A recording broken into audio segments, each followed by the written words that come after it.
मुख्यमंत्री एकनाथ शिंदे यांच्या आदेशानुसार ठाणे येथे अनधिकृत बार आणि पबवर ठाणे महापालिका आणि पोलीस आयुक्त यांनी संयुक्तरित्या कारवाई करण्यास आज 27 जूनला सुरुवात केली आहे।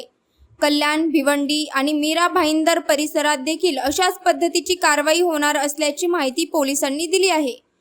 चव्हाण सर, कशा प्रकारे कारवाई सुरू आहे आणि पोलिसांच्या वतीने कशा प्रकारे सहकार्य केलं जातं? शहरामधल्या काही रेस्टॉरंटमध्ये, विशेषतः बारमध्ये हुक्का अवैधरित्या विक्री होते आणि त्यामुळे तरुण पिढी आहे तिचं निश्चितपणे नुकसान होतंय आणि त्यानंतर काही गैरप्रकारही अशा बार आणि पब्समध्ये होतात।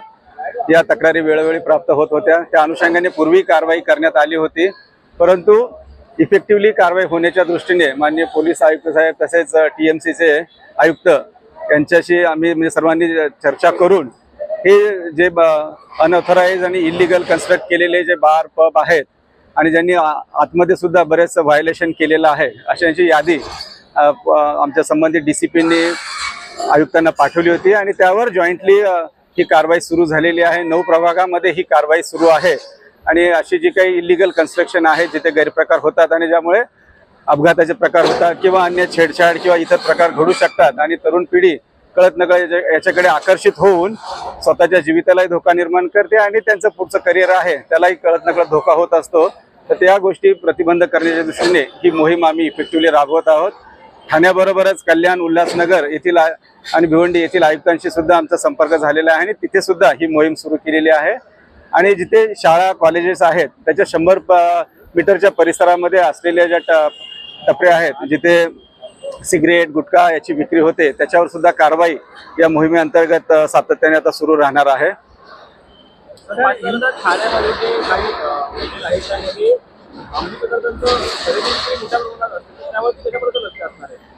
अंमली पदार्थाच्या विक्रीच्या अनुषंगाने मागील 3-4 महिन्यामध्ये मोठी कारवाई आमच्या अँटी नार्कोटिक सेलने केलेली आहे।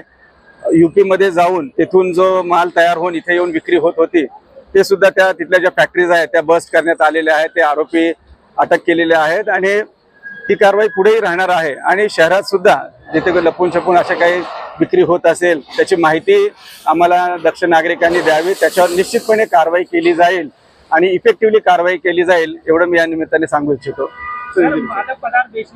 9 प्रभागांमध्ये ही कारवाई सुरू आहे। यासोबतच शाळा आणि कॉलेजच्या 100 मीटर परिसरात ज्या अनधिकृत टपऱ्या आहेत त्यावर देखील कारवाई करण्यात येणार आहे अशी माहिती संबंधित पोलीस अधिकारी आणि महानगरपालिका अधिकाऱ्यांनी दिली आहे।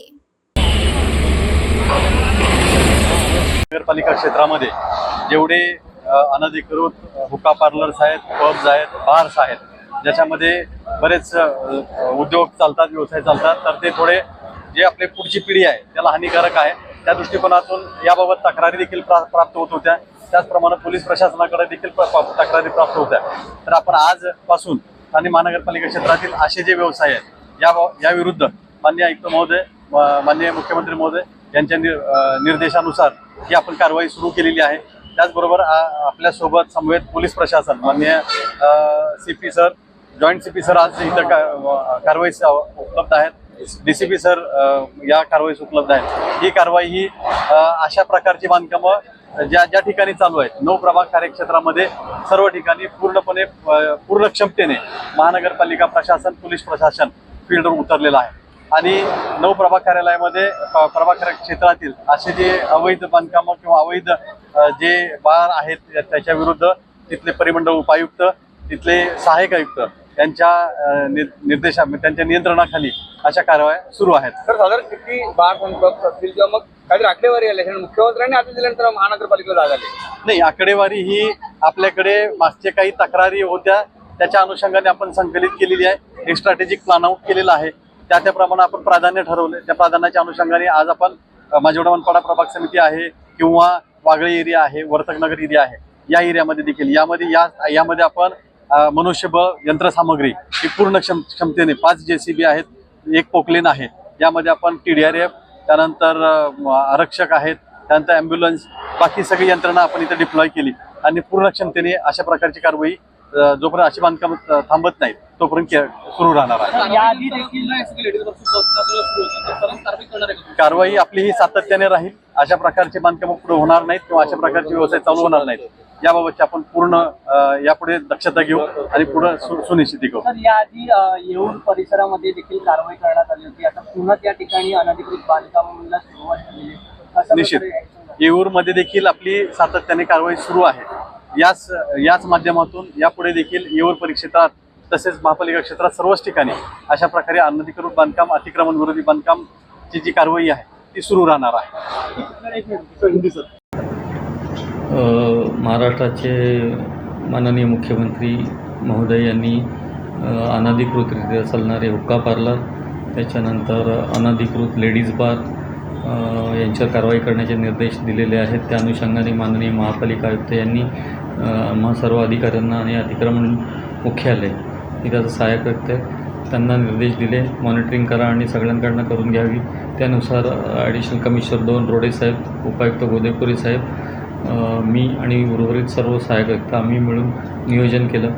आणि आमच्याकडे सर्वप्रथम प्रायोरिटीमध्ये पोलिसांनी आम्हाला जी लिस्ट दिलेली होती अनधिकृत हुक्का पार्लर आणि बारची आणि लेडीज बारची, आज सर्वप्रथम गोदापुरी साहेब, रोडे साहेब आणि आम्ही संयुक्तरित्या सर्वांना एकत्र घेऊन कारवाई चालू केली. ज्याच्यात पोलिसांची पत्र होती त्याच्यावर आम्ही कारवाई चालू केलेली आहे. तसेच महापालिका कार्यक्षेत्रामध्ये ज्या शाळा आहेत त्या शाळांपासून 100 मीटरच्या प्रिमायसेसमध्ये जर का एखादी पानटपरी असेल, गुटखा विक्री असेल, सिगरेट तंबाखू विक्री असेल तर त्या पानटपऱ्या आपण हटवायला आम्ही घेतलेले आहेत. परंतु मी त्याही पुढे जाऊन असं सांगतो की ही का मोहीम संपल्यानंतर पोलिसांच्या यादीव्यतिरिक्त जे अनधिकृत हुक्का पार्लर आहेत ज्याच्यात पोलिसांनी नावं दिलेली नाही आहेत आणि ज्या अनधिकृत लेडीज बार आहे असेही मी स्वतः मॉनिटरिंग करून तोडणार आहे पुढील आठवड्यात.